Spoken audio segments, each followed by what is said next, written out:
Hi friends, welcome to Pendams kitchen. Pendams కిచెన్లో ఈరోజు వీడియోలో ఇడ్లీ పిండి, దోశ పిండి లేనప్పుడు అప్పటికప్పుడు చేసుకునే ఒక దోశ రెసిపీని అండ్ దాంతోపాటుగా ఒక సింపుల్ చట్నీ రెసిపీని కూడా చూపించబోతున్నాను. ఈ దోశ అండ్ ఈ చట్నీ అయితే చాలా టేస్టీగా ఉంటాయి. ఎప్పుడైనా ఒకసారి ఈ విధంగా ట్రై చేసి చూడండి, మీ అందరికి కూడా తప్పకుండా నచ్చుతాయి.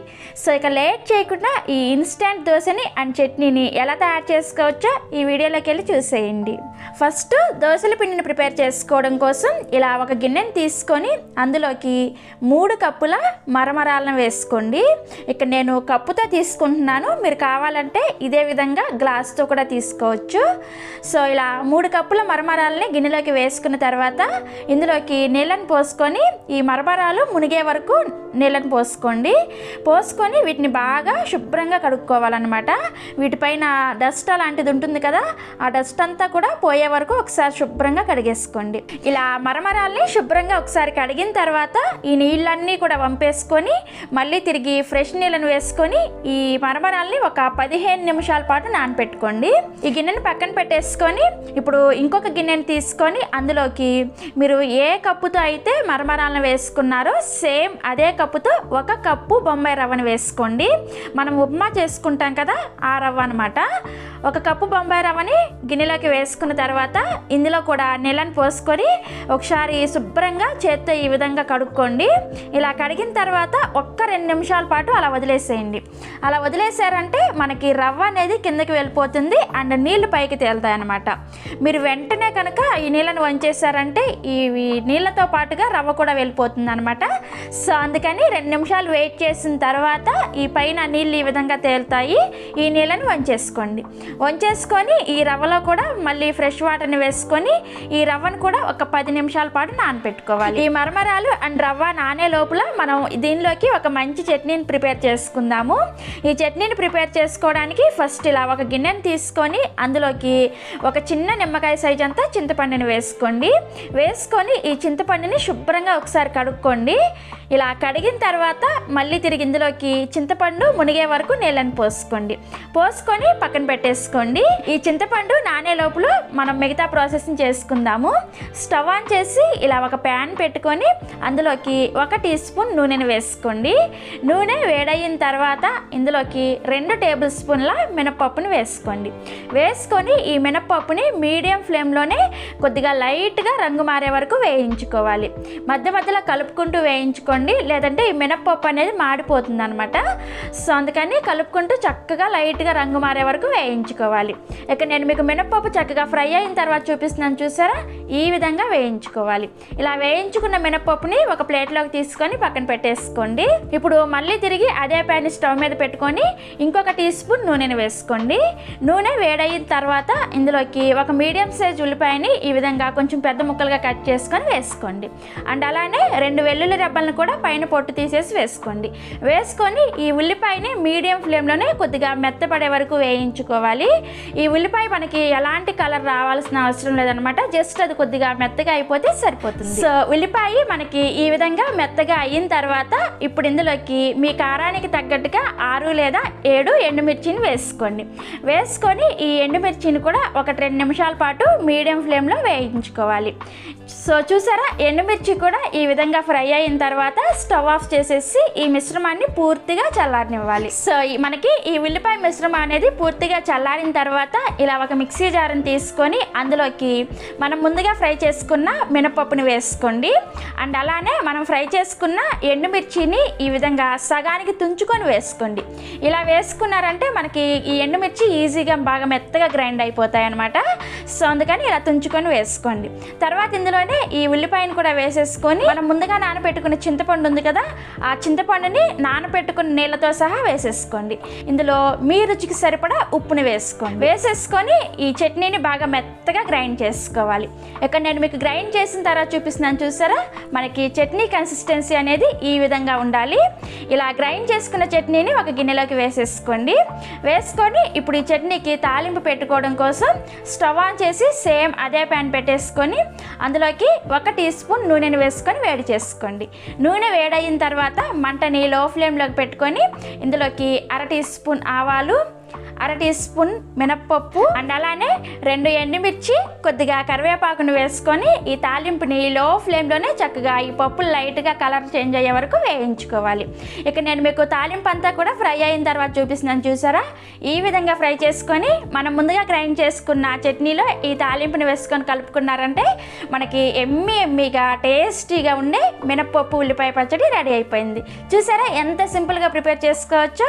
చేసుకోవడం చాలా సింపుల్, కానీ టేస్ట్ మాత్రం చాలా చాలా బాగుంటుంది. ఒకసారి ఈ విధంగా ట్రై చేసి చూడండి.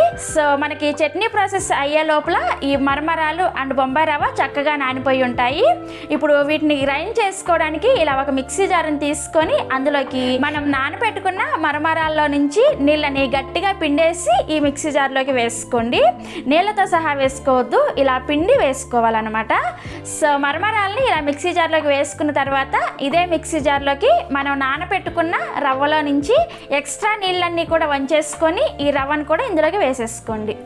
అండ్ అలానే ఇందులోనే మీ రుచికి సరిపడా ఉప్పు అండ్ 3 టేబుల్ స్పూన్ల పెరుగుని వేసుకోండి. ఇక్కడ మీరు తీసుకున్న పెరుగు అనేది కొద్దిగా లైట్గా పులిసిన పెరుగుని తీసుకున్నారంటే మనకి దోశ టేస్ట్ అనేది చాలా చాలా బాగుంటుంది. ఒకవేళ మీ దగ్గర పులిసిన పెరుగు లేకపోతే ఫ్రెష్ పెరుగునైనా సరే వేసుకోవచ్చు. ఇలా 3 టేబుల్ స్పూన్ల పెరుగును కూడా వేసుకున్న తర్వాత ఇందులోకి కొద్దిగా నీళ్ళను వేసుకొని ఈ పిండిని మనం రెగ్యులర్గా దోశల పిండికి ఎలా అయితే పిండిని ప్రిపేర్ చేసుకుంటామో అదే విధంగా ఆ కన్సిస్టెన్సీ వచ్చే వరకు గ్రైండ్ చేసుకోవాలి. ఈ పిండిని గ్రైండ్ చేసుకోవడానికి నీళ్ళు ఎక్కువగా ఏం పట్టవు, ఎందుకంటే మనం నానబెట్టుకున్న మరమరాలు కొద్దిగా వాటర్ని పీల్చుకొని ఉంటాయి అండ్ రవ్వ కూడా అలానే వాటర్ని పీల్చుకొని ఉంటుంది కదా.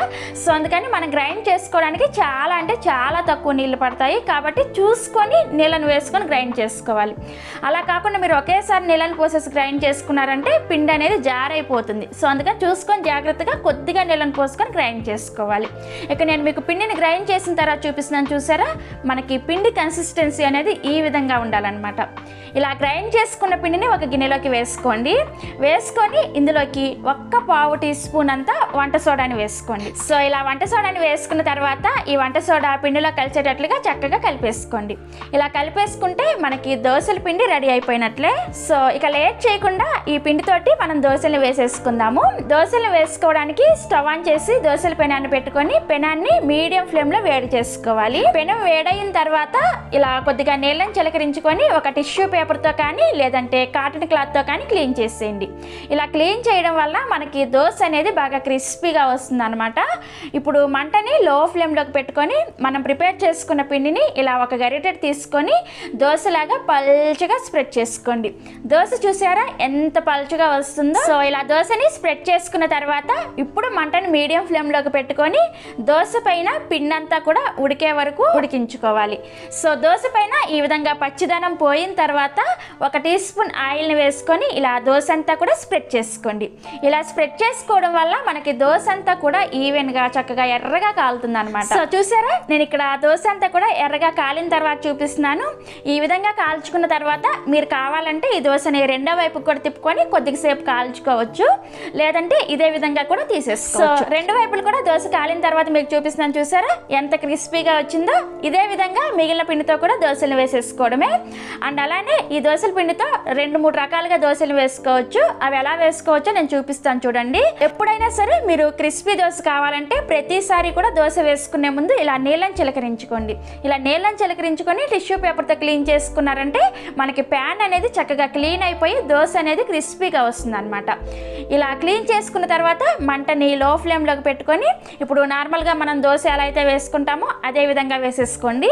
వేసేసుకొని దోశ పైన పచ్చిదనం పోయిన తర్వాత ఇలా 1 టీ స్పూన్ నూనెను వేసుకొని దోశ అంతా కూడా చక్కగా ఎర్రగా కాలిన తర్వాత ముందుగా మనం ప్రిపేర్ చేసుకున్న ఉల్లిపాయ మినప్పప్పు చట్నీ ఉంది కదా, ఆ చట్నీని 1 టీ స్పూన్ ఈ దోశ మీద వేసుకొని దోశ అంతా కూడా స్ప్రెడ్ చేసుకోండి. ఇలా స్ప్రెడ్ చేసుకున్న తర్వాత దీని మీద సన్నగా తరిగిన ఉల్లిపాయ ముక్కలు అండ్ అలానే సన్నగా తరిగిన పచ్చిమిర్చి ముక్కలు, సన్నగా తరిగిన కొత్తిమీర కొద్దిగా అండ్ 1 టీ స్పూన్ జీలకర్ర వేసుకొని ఇలా అన్ని వేసుకున్న తర్వాత ఈ దోశ వీడియోలో చూపించిన విధంగా ఫోల్డ్ చేసుకోండి. ఇలా ఫోల్డ్ చేసుకున్నారంటే ఆ ఆ వేడికే మనకి ఉల్లిపాయ అనేది మెత్తగా అయిపోతుంది అనమాట. సో మనకి రెడ్ చట్నీ ఉల్లిపాయ దోశ అయితే రెడీ అయిపోయింది.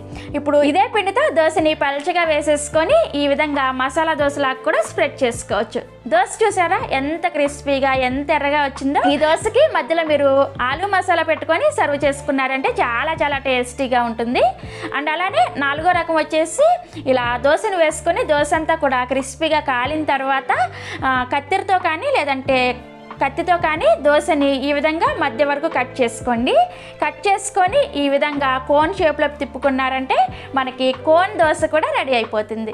సో చూసారా, ఇడ్లీ పిండి దోశ పిండి లేకుండా ఎటువంటి పప్పులు నానపెట్టకుండా చిటికలో దోశల్ని అండ్ చట్నీలు ఎలా ప్రిపేర్ చేసుకోవచ్చో మీరు కూడా ఒకసారి తప్పకుండా ట్రై చేయండి. చాలా చాలా టేస్టీగా ఉంటాయి.